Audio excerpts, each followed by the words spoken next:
Welcome everybody to our webinar. I'm going to just give everybody a few minutes to get rolling into the call and into the Zoom room.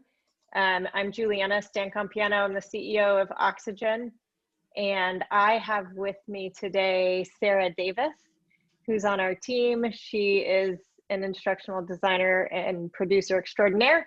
She's going to help me because we're going to be interactive in what we do today. So I'm going to say that a number of times as people keep rolling on, but expect to engage and help us throughout the webinar because we can't do the webinar without you. So we'll get going in a minute as we've got everybody kind of rolling in. And as you're rolling in the chat, tell us where you're calling in from. Location or destination, whatever you want to do. So, all right, we'll keep going. So welcome again. I've got myself, Juliana Stancampiano, and Sarah Davis.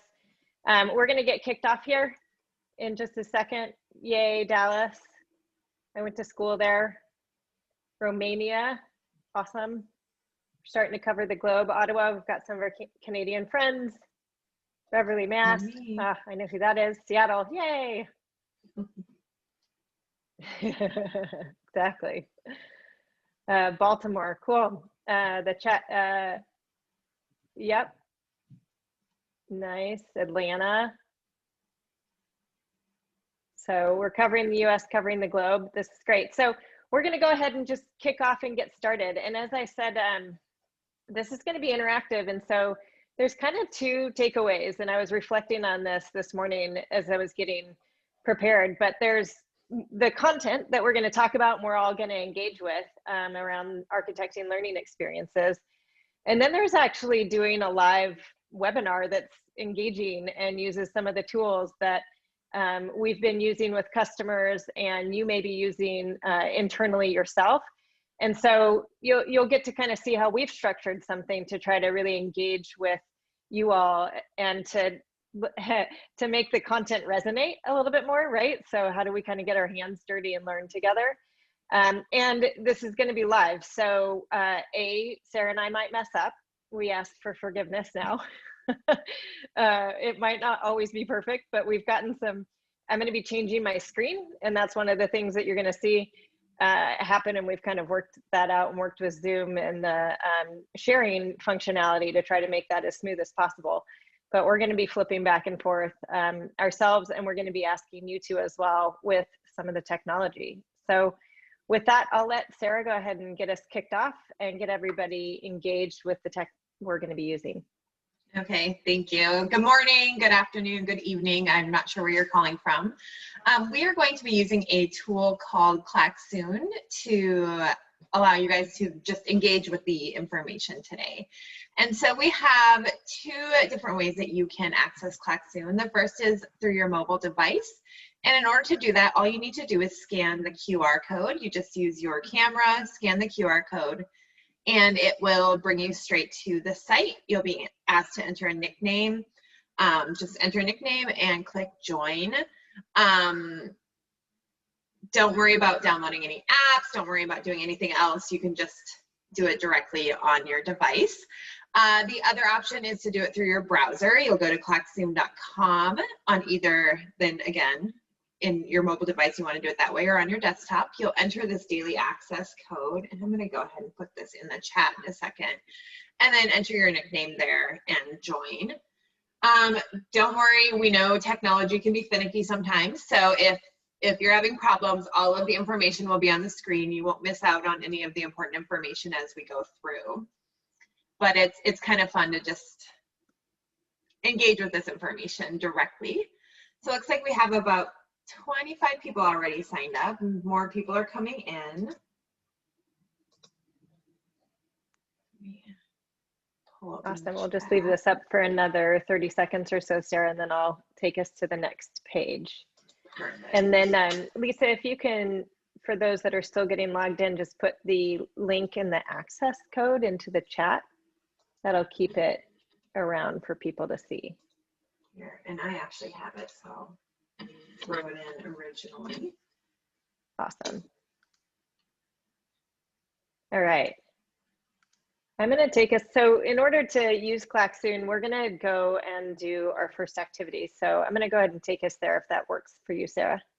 Yeah, that's great. And well, like Juliana said, you'll have the access code and the QR code available for every activity.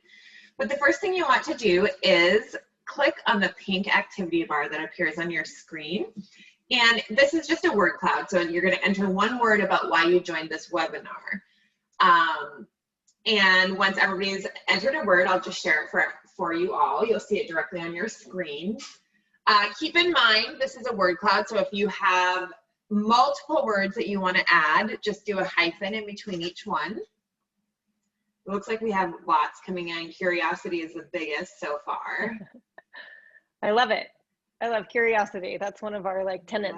So that is a great one. Learn ideas. I'm hoping it's not because I told people they had to show up in person to have us make their work. Experience.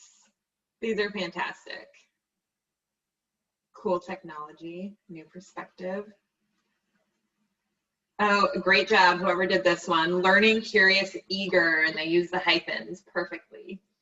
So I'll go ahead and give you about 5-10 more seconds. Quickly type in your last word, and then I'm going to send a screenshot out to all of you. All right, I know we've got some Klaxoon experts out there, so I'm sure they're digging in right away. Okay. All right, while Sarah does that, I'm going to go ahead and just talk about what we're going to cover. So as we said, we're going to talk about architecting learning experiences, and we're really going to talk through a process.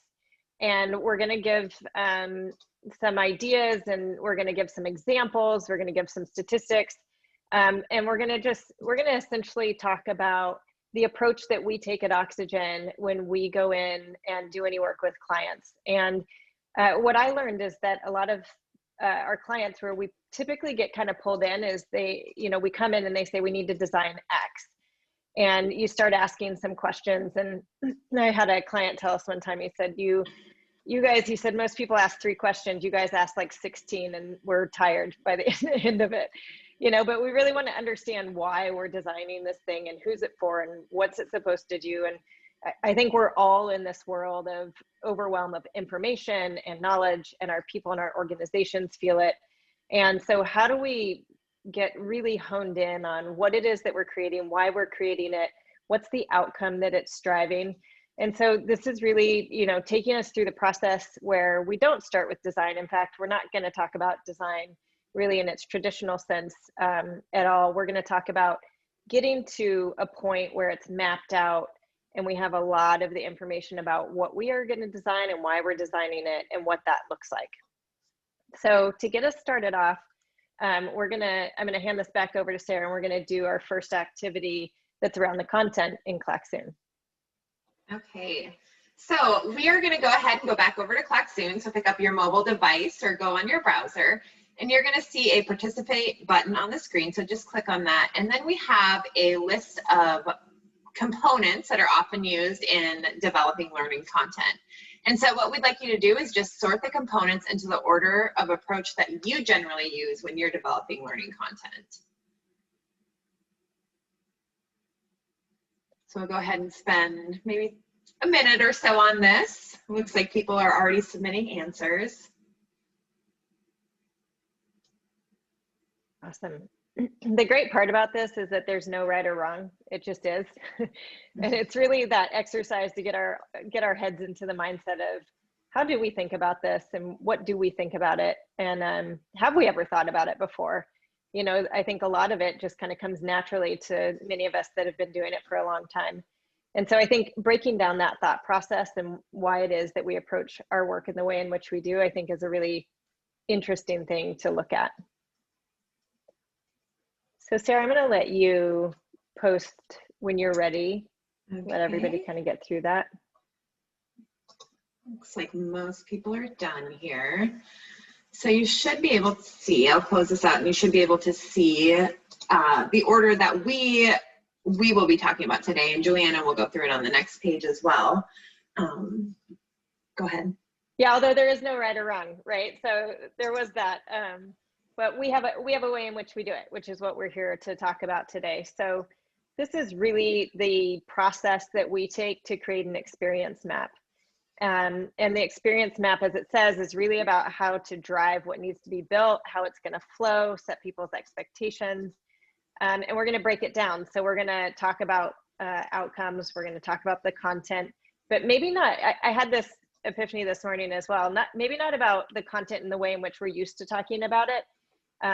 We're going to kind of throw everything out there that we think is a relevant topic, but we're not actually going to dive into specific content. So it's really the higher level when we talk about content. Then we're going to talk about themes and where we see content overlapping or topics overlapping, and then we'll talk about duration, modalities, and those types of things that by the time we get to the end, we'll have created our own sort of mini experience map. And then we'll show some examples and talk through them and kind of the work that we did behind it. So we're going to start with outcome first. And, you know, we've done a lot of work and thought about outcomes and driving outcomes. I wrote a book about it called Radical Outcomes.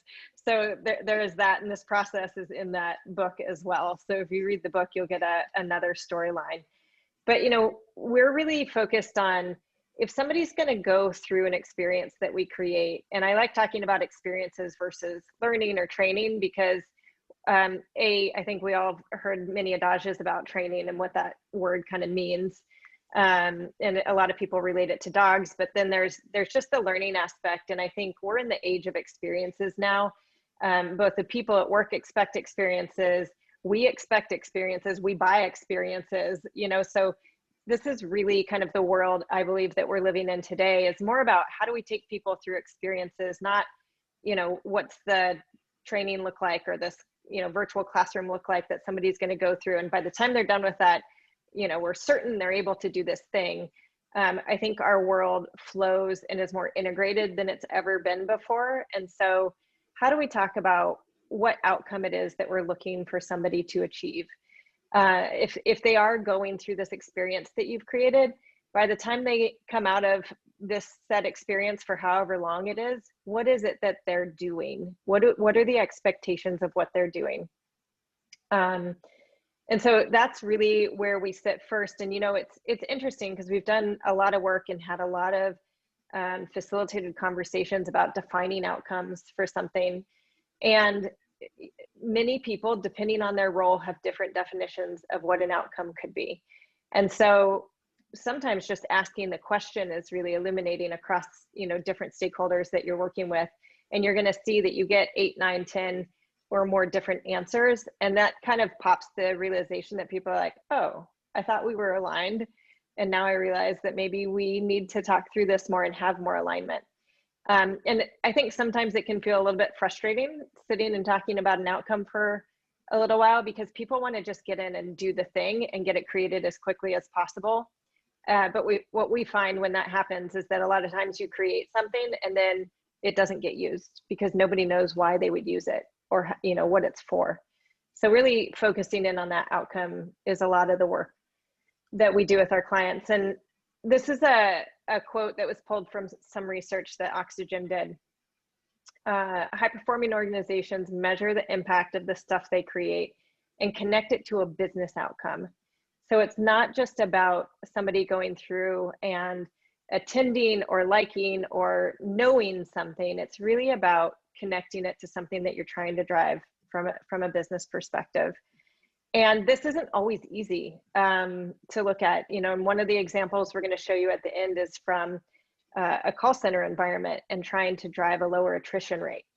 And it took us many, many conversations to get to that, as, you know, why are we investing this huge amount of money and time and effort into our frontline managers? And that was really the outcome that the business was expecting, is that the turnover would go down. Because then they had good statistics on if people stayed a little bit longer, they had some really good outcomes that were being driven. So, you know, thinking through what's that actual business outcome and getting the right people together to discuss it is happening in a lot of the higher performing organizations. So just kind of thinking about that and sitting with that, I think is fascinating. All right, so Sarah, I'm going to hand this over to you. We're going to do another activity. Okay, great. So we're going to head back on over to Klaxoon.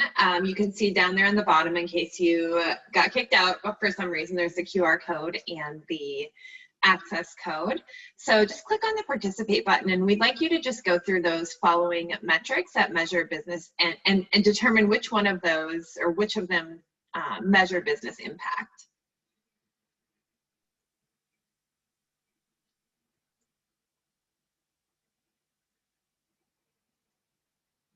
I think we're going to have to start having Jeopardy music or something. I know. During this time.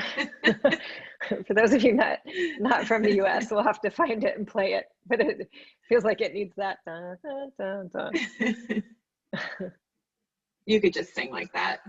It's a bad idea. It looks like we have people putting in their answers here, completing. We're about a third of the way done. I think this, and this part in my mind is very interesting. We'll give you the answers here in a second. Again, there's really, it's really about getting our mind to think about what it means to measure business impact and what, those metrics may be or what our stakeholders are expecting. And again, this came from research that we did where we interviewed quite a few high-level executives about what the impact was that they were getting from learning.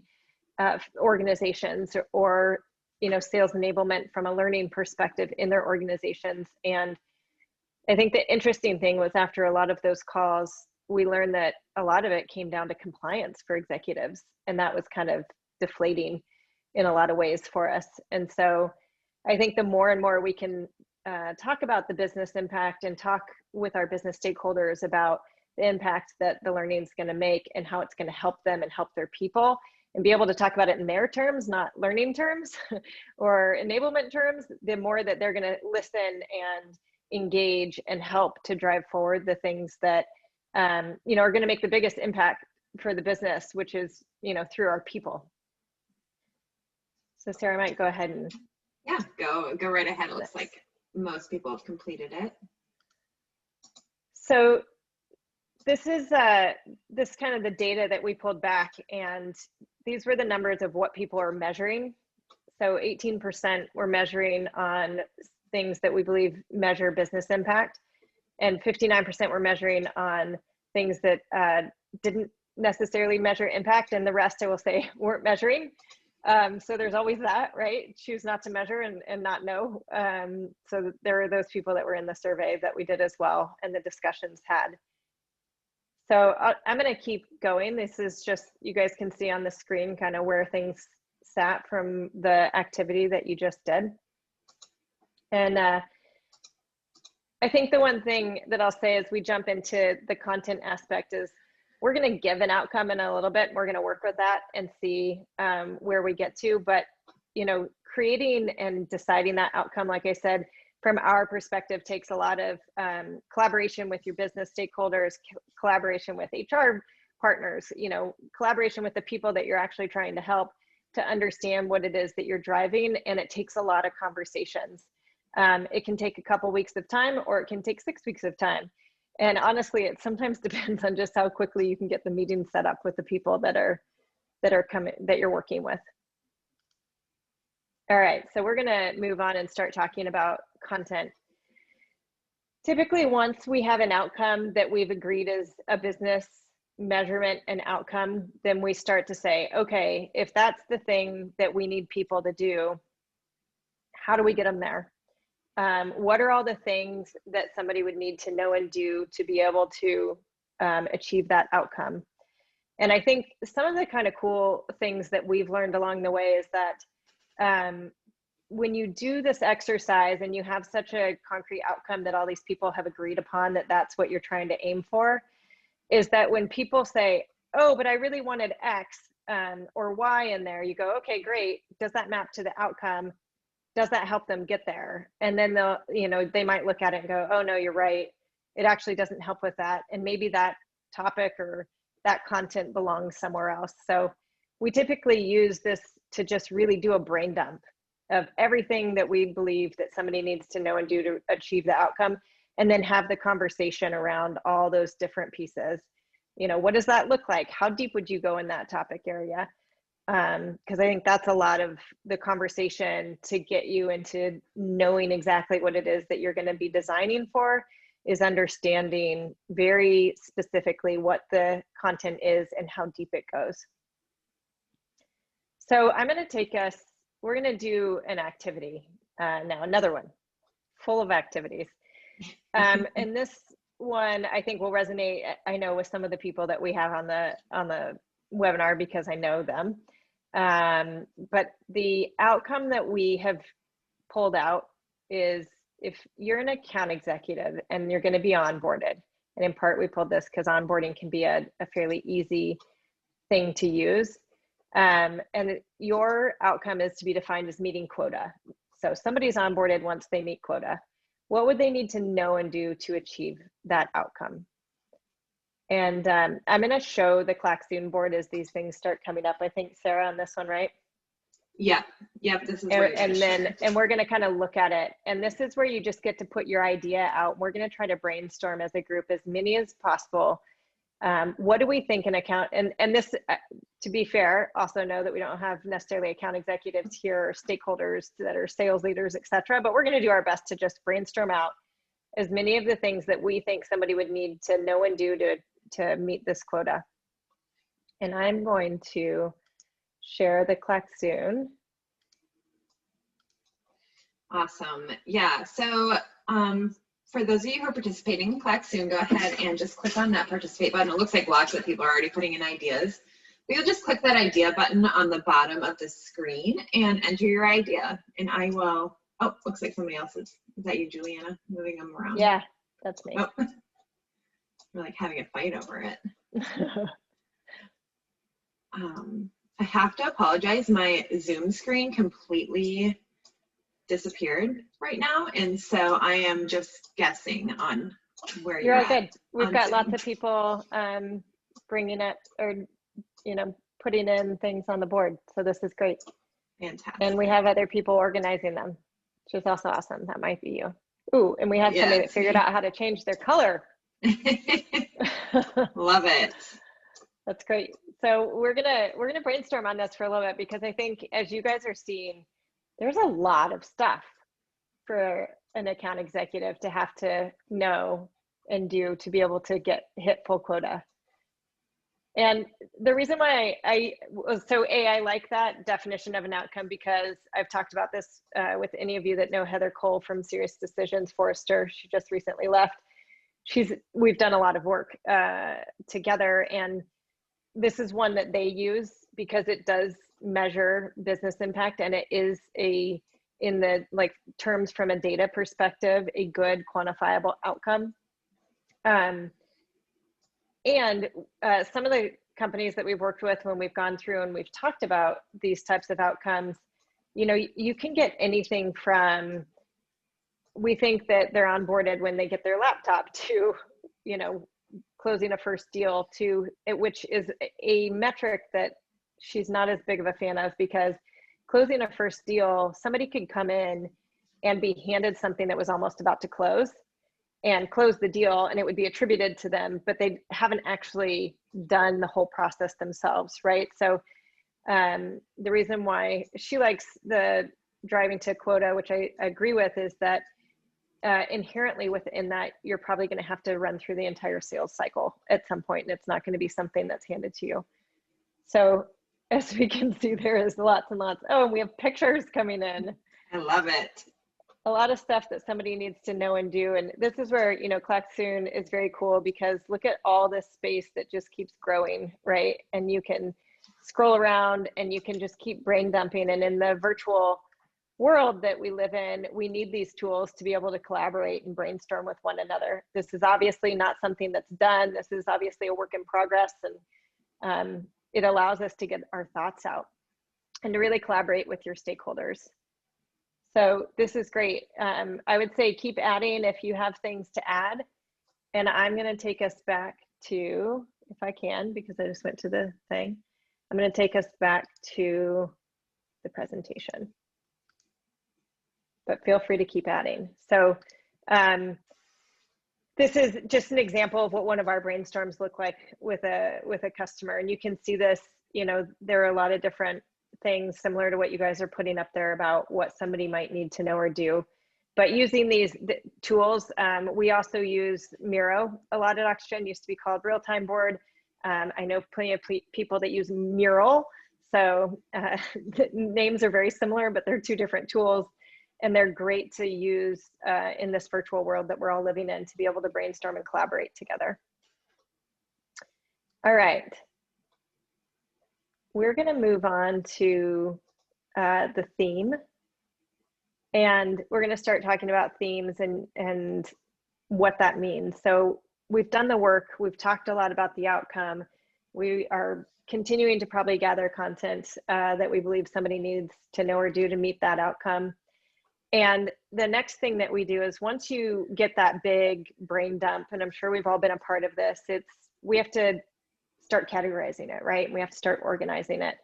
And what overlaps with what, and what sequence would somebody potentially go through to be able to reach the logical outcome? You know, what's the cadence of that, of those materials? And so our next part is really about organizing and creating themes out of the content that somebody's going to need to know or do.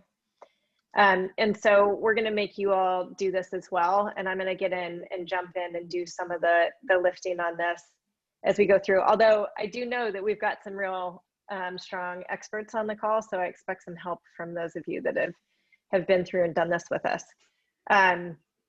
So again, Sarah, do you want to set this up? Yeah, definitely. So go ahead and head back to your Classroom there, and you'll most likely be on the board. But what we're going to do is we're going to change the view so that we can categorize these and put them into groups and themes. And so in the bottom right-hand corner, it should be, there is a Views button. Go ahead and click on Columns. So it's a circle, a little two up. You'll click on Column, and we're going to go through and just add categories here. And so if you want to just put a category in chat that you think would work, I'll start out with maybe technology. And you'll see that category. And so we'll come up with these categories, and then we will drag our different outcomes to different categories. So let me just check that chat. So we're essentially asking you guys to start grouping them together. And what we don't have, and we've done this once before, but we don't have our groups already created. So we're going to have to kind of start figuring out what those are and where they go together. So I know that there's sales approval gates, understanding your sales process might be kind of similar. Compensation structure, how quota is recognized, what is my quota, probably goes in there. So I know that you all can get in there and really drag these around. Oh, sorry. Grabbing some of these, administration, maybe HR. Okay, we've got a few on there, so you can drag them over. Fine. Okay. So feel free to start grouping these together yourselves and seeing how they start to organize. Understand. Yeah. Oop, there we go.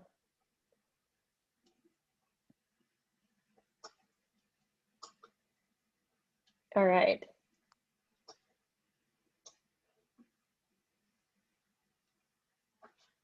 Customer knowledge. Let me add that one. Yeah, so this is kind of fascinating because what we're going to do is we're going to get a lot of these themes.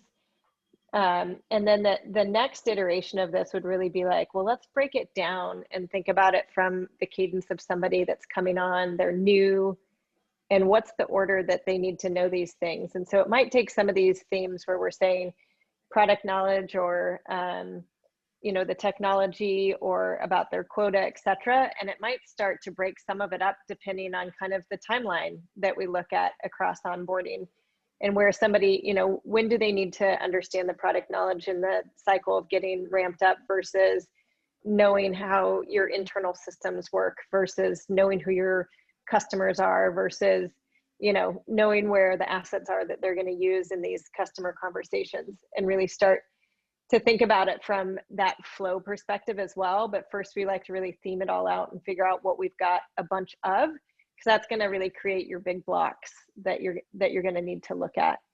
But, you know, just like life happens, it doesn't happen in a linear order. Selling doesn't happen in a linear order for those of us that have sold.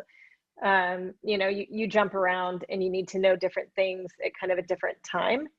And so really figuring out how to track and know what that could look like is something that we look at when we start theming and organizing the materials, because you might need to know something about your buyer personas or your customer up front, but maybe down, you know, a couple months later, you need to do a deeper dive into those buyer personas and understand them at a deeper level.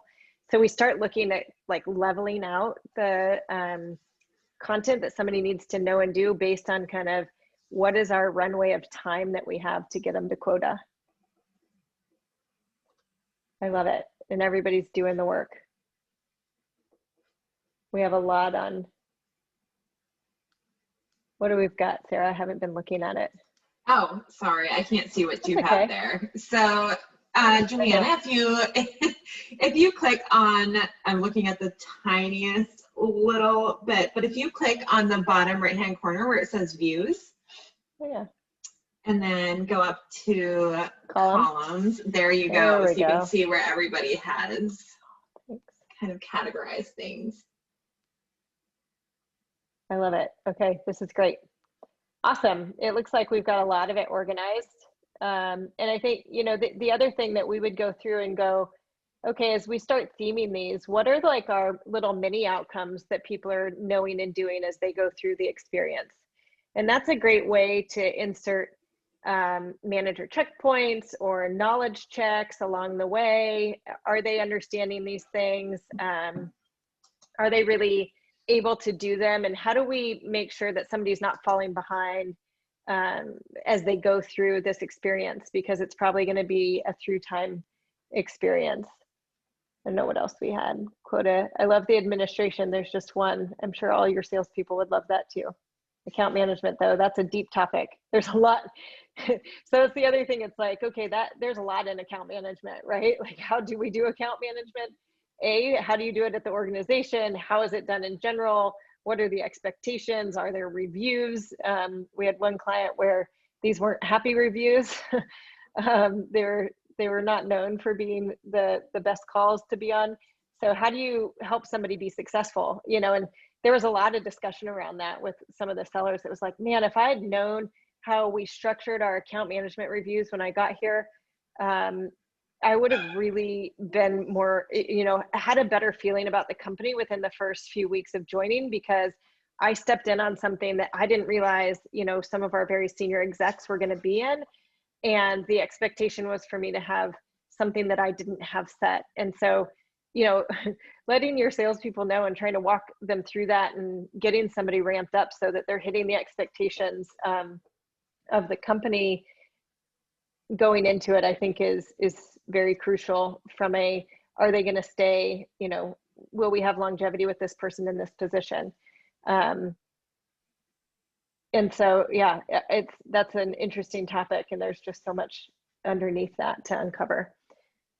All right, for the sake of time, we're going to keep moving on and take us back.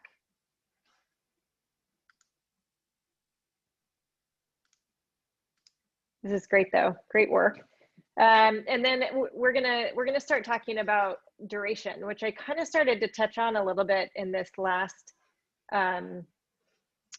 conversation, because what happens is that as you slowly come out of each part of this process or work through the process, the conversation starts happening. When you first throw out an outcome, or you say, you know, somebody's going to be ramped to quota, there's a lot of conversation that will start happening about, well, how long will that take? And I don't believe that you can really have a very good conversation about how long that's going to take somebody until you know what all the content is and you've started to break it down and view it in aggregate. This isn't always comfortable, and this kind of our next slide says this isn't always comfortable for your business stakeholders or the organization or the people that you're working with. And I don't know how many times we've walked in and the customer says, we've decided we need a 1 week onboarding. And that's where you start. And it's always like a little bit of like a cold water splash to me, because it's like, oh, great. How did you decide that? Well, we think that's what's going to work. It's like, and so we like to really approach it and have a reason why we've decided it's a week, or it's 3 months, or it's 2 weeks, or it's 9 months, or lots of people are talking about everboarding, which sounds a little bit actually deflating to me, because I like to have goals and metrics that I'm aiming for. So I like to know when I'm kind of fully onboarded, and then what's my next what's my next goal that I'm hitting, But I think, talking through duration, you do navigate a lot of friction. There's also how much time is this going to take for my people to go through? How much time can I expect that they can be doing their job? And, from a management perspective, and then as a manager, what can I expect once they are done with onboarding? And I think that's a great reason to have such a solid business outcome. And we've talked about this with sellers as well. They say, we've been hired to sell. If we aren't selling, then we're not doing our job. So we have to try to help get people to being successful in their role. And I think that's something that's interesting to think about as well, is just what does success look like for the role of the person, and how do we get them there? Because most people that start new jobs or are in organizations today want to be successful, and we're there to really help drive that success. So, navigating through the friction that comes up and the questions that people want answers to before you're able to answer it is, I think, a really tricky part to enablement and learning people's roles.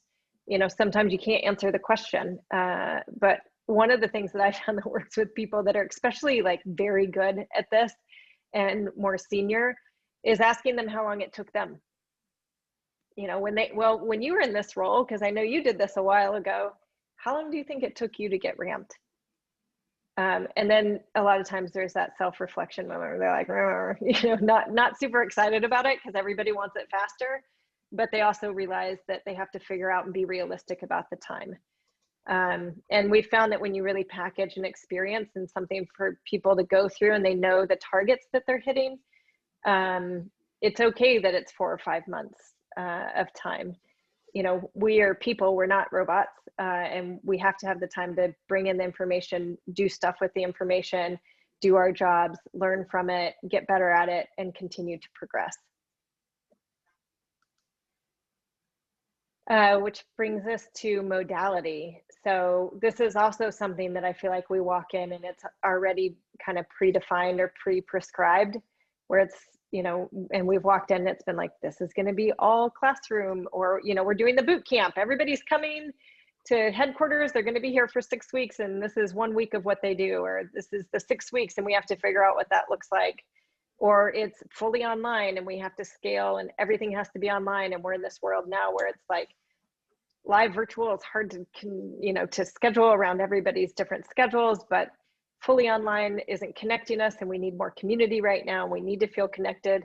So, modality in my mind is a lot of different things. It's not one or the other. It's looking at the content that you have and thinking about the best way to impart the knowledge and the best way for somebody to really soak it in and retain it and go do something with it. And so once you've got all your little buckets and your themes and everything created, and about how long it's going to take somebody to get through, we start thinking about what are all the different modality types throughout the experience. And a lot of times what we do during this, and this is our next slide, but in order to determine it, we ask a lot of questions, right? Again, what are the constraints or requirements? I recently talked to one company that they have gone from fully in person to fully online, and they didn't take in some constraints around technology. People didn't have the technology in the role that they were trying to get ramped up, where they're hiring a huge volume of people in order to do it. And they were having so many people with a lot of angst saying, I can't do my onboarding. Does that mean I'm going to get fired? So, you know, that's an example of just what can happen when we don't talk about those constraints. So the requirements of the business, as we decide on some modality, or we think this video thing is the greatest thing since sliced bread, and we're going to do a bunch of video. And we've been in the same situation where people in call centers don't have sound cards on their machines, and so they can't hear anything. So you create all this amazing video, they can't listen to it. So you know, we got to air all of those and talk through them. What do we know? What do we know about our audience? Again, global, regional, all this access to technology. And then I like to just go and survey a bunch of the people doing the job and say, tell me where you learn in your day-to-day life.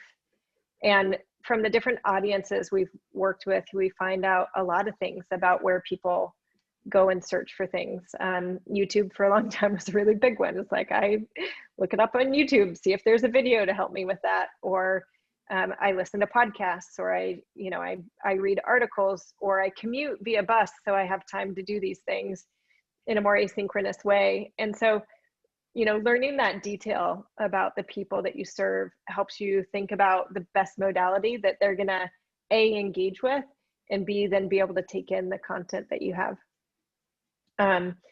This next slide is just another view of, you know, different requirements and assumptions that we look at and can be helpful to think through as you're having to do this. A lot of what I've already talked about, and then, you know, talking about just design principles and what's our level of fidelity and polish. And a lot of this I've found working with clients is assumed and not discussed, and can sometimes be frustrating, especially for business stakeholders that want to move a little bit faster, that they want you to give them the thing that's in their head. They just want that to appear. And it's like magic, and magic doesn't happen without a lot of uncovering the details. And so if you can find people to really engage and look at things with you and go, is this what you mean? Is this what you're talking about? You know, and then you start to get that feedback when people can see things. So we do a lot of sending through of, you know, here's what we think good looks like. Do you think good looks like this? To really understand the expectations in the audience. And with that, because we're in this crazy world where everybody's remote and primarily remote and working remote, and there seems to be still a long runway ahead of us, we thought this would be a fun activity to do. So Sarah, go for it. Yeah, okay, so go ahead and head back on over to Klaxoon and click on the pink activity bar, and we just have another word storm for you. What are the possible learning modalities that you could use? Keep in mind, just like before, that if you want to enter a multiple word answer, you'll just need to use hyphens in between each word.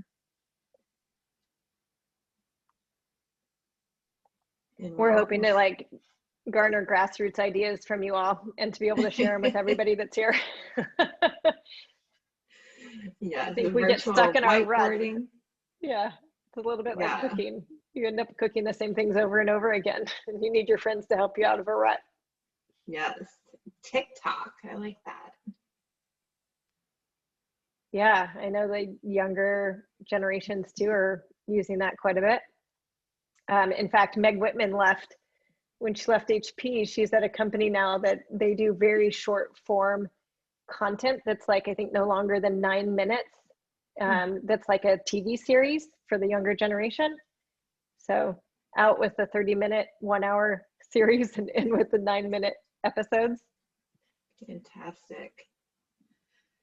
Oh, I wish you guys could have this view that I get. I get to see like a live view of all of the updated, but I will definitely give you a snapshot. We've got so many cool things on here. Podcasts, bite-sized video content, what Juliana was talking about. Yeah, and we'll share all of this. So Klaxoon does a really cool report at the end of the session that we can pull together and send out to everybody. There will be a recording, and the only kind of funky thing with the recording when you're doing something live like this is that you haven't seen Sarah's view the whole time. So you've just seen the like, hey, do this activity slide that I have up is on the recording versus her side. So we'll send it through. If you've been a part of it, it'll be easier to piece together if you haven't. And this is why I was encouraging people to attend live if you can. It's a little bit chunkier. All right. I'm going to keep us moving, and then see if we can give some time for any Q&A towards the end. So the last thing that you have after you've gone through this whole entire process and uncovered all sorts of interesting things is your experience map. And I'm going to show you an example of one that we have done with a client. This is the one I talked about earlier, and I saw a question. Yeah, the attrition rate was about time in role. So we were trying to lower attrition in the first 3 months of people joining because it was seen in the data that if they stayed for more than 3 months in kind of this call service environment, they tended to stay for 3+ years and have a longer longevity at the client. And for those of us, just to note about hiring and people that leave is that you lose a lot of money when people leave, and there's like a good turnover and a bad turnover, and there's a lot of data and statistics behind it. And this was in the not healthy attrition space. And this is the learning experience map that in order to help with that, we decided to go to the people that tend to affect the person that is the call center rep the most, which are frontline supervisors. And there was a lot of research gathering ahead of time about this specific challenge, because it's definitely a challenge in different industries. And this is, you can't see it probably extremely well, but essentially you can see how some of the theming that we did ended up in these missions. And we ended up with this list of different things that people would go through. We talk a lot about this looking like your favorite series that you're watching, right? And it's broken down. You can see that there was online modules, there was in-person stuff, there was micro learning, and then there was these on-the-job go-do type of activities. And essentially it's a build through time, and you can see there's a timing up here. We thought that mission 1 would potentially take somebody up to 4 weeks to go through, 6 weeks for the next one. So this was, in total, it was around a 6-month experience. And they did it through in cohorts, so they were able to stay together, which was kind of neat. There was a lot of things that could be read, things that could be listened to on the job that they would go through and experience, and then they would come together in person and discuss and kind of further the learning and what people were getting out of it. So this is an example, and this kind of an experience map is one that we use with higher level executives. This is the very pretty, like, this is what we're creating. On the back end, we create an Excel document typically, or something that you can manage a lot more information in for the details. So if somebody wanted to click into these coaching conversations, for example, well, tell me more about developing yourself as a coach. What does that mean? What is somebody going to cover? We would have the Excel document with those details underneath it that starts to become almost like a little mini Kickstarter to your design work. And that is from the work that we do at Oxygen. There's one team that does a lot of this upfront work, and there's a handover that goes over to the design lead of the experience map, the Excel document. There's a big walkthrough of all of it. Questions are asked and answered, and thoughts about how it's all going to come to life.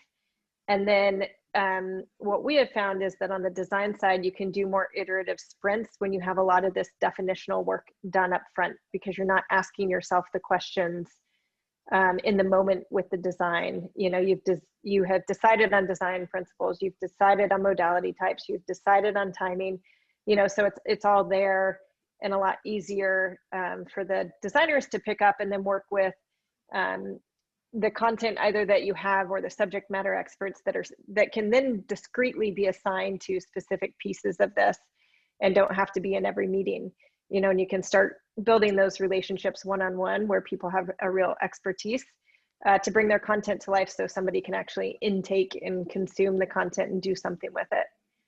So this is, like I said, that the kind of final, what you get out of all that work looks like this, and then this detailed Excel document. So we've got about 10 minutes to take Q&A, kind of right on. So Sarah or Lisa, I don't know if you guys have been tracking, I haven't had a chance, but are there any questions that we can answer?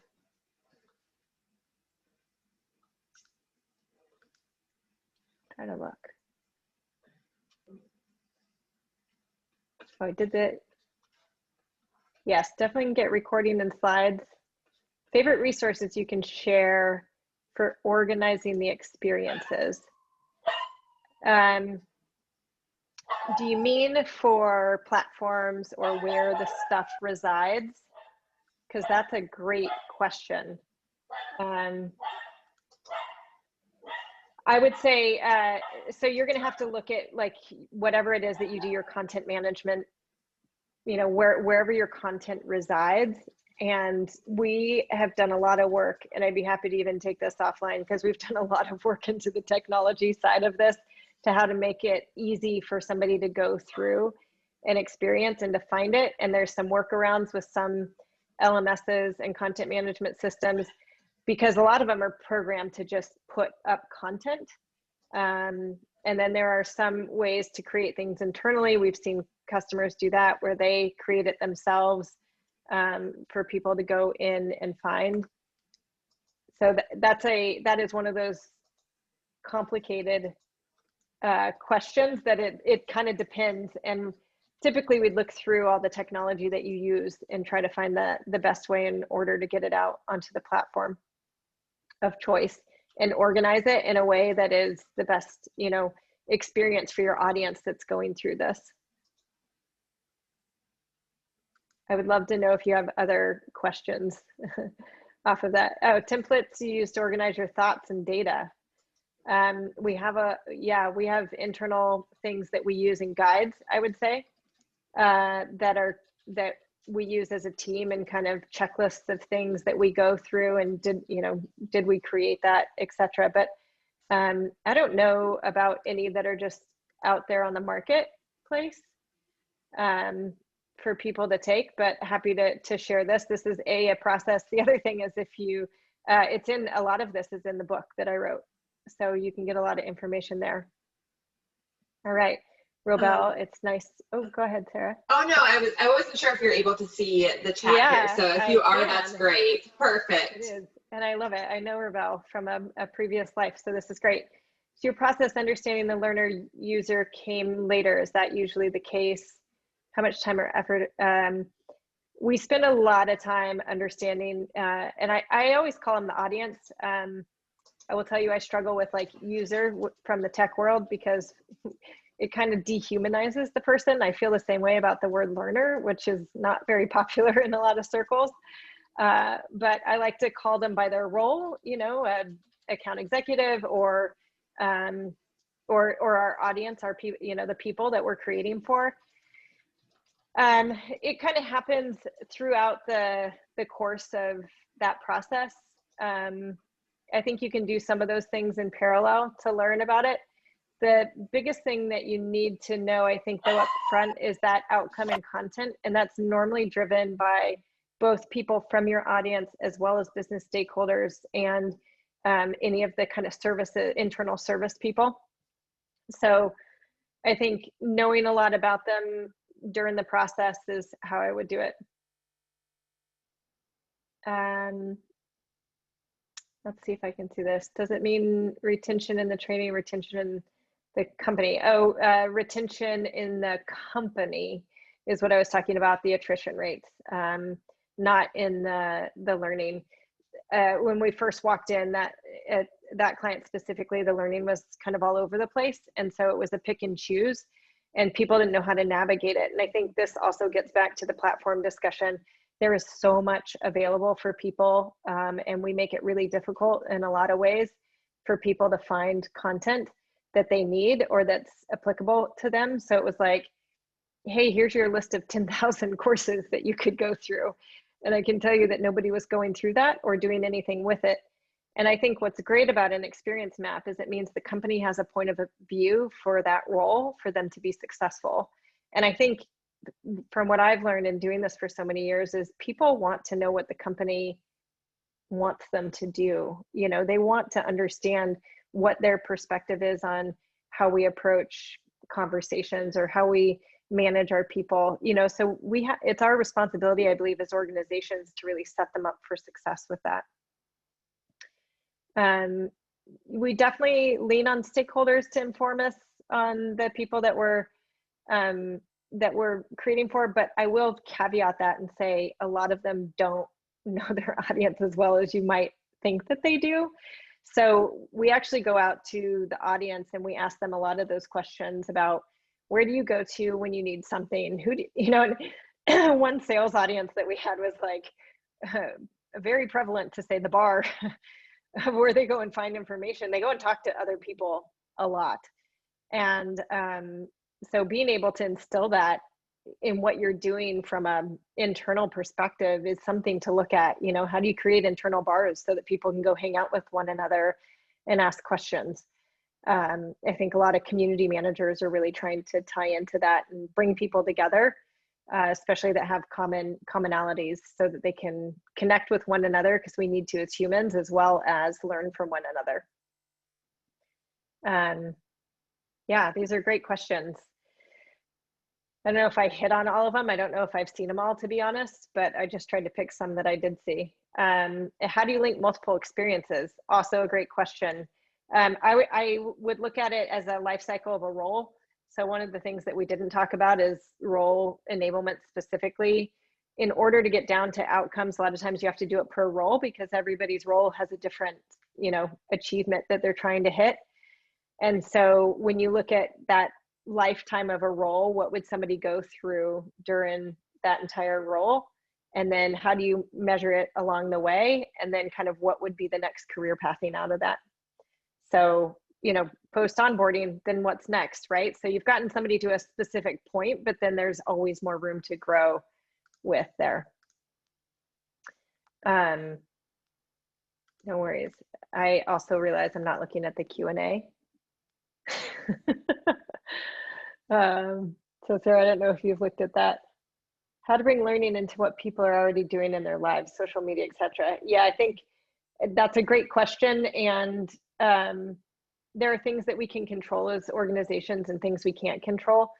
I think we can create things that are as engaging as somebody wanting to be on social media for our organizations, which means that they have to be probably a lot lighter than what we typically create. And what I mean by that is just interesting to engage with, right? There's social media has a lot of different aspects to it, but unfortunately, there's also a lot of sensationalism on that. So I don't know if that's the area I would dive into and look, versus letting somebody kind of create their view of what they also see and get from the organization could be interesting. But I think it's more where are people spending their time and what kind of short form content are they looking for when they're on social media? Assessment of learning really happens at intermediate points throughout that journey. And you can do kind of micro assessments, and then you can do larger assessments. I talked about that a little bit, but you have to find the right kind of breaking points where you go, okay, now I think we should figure out where people are at, because between this mission and the next one, there's quite a big, you know, jump on content. So let's make sure that they're tracking and what that looks like.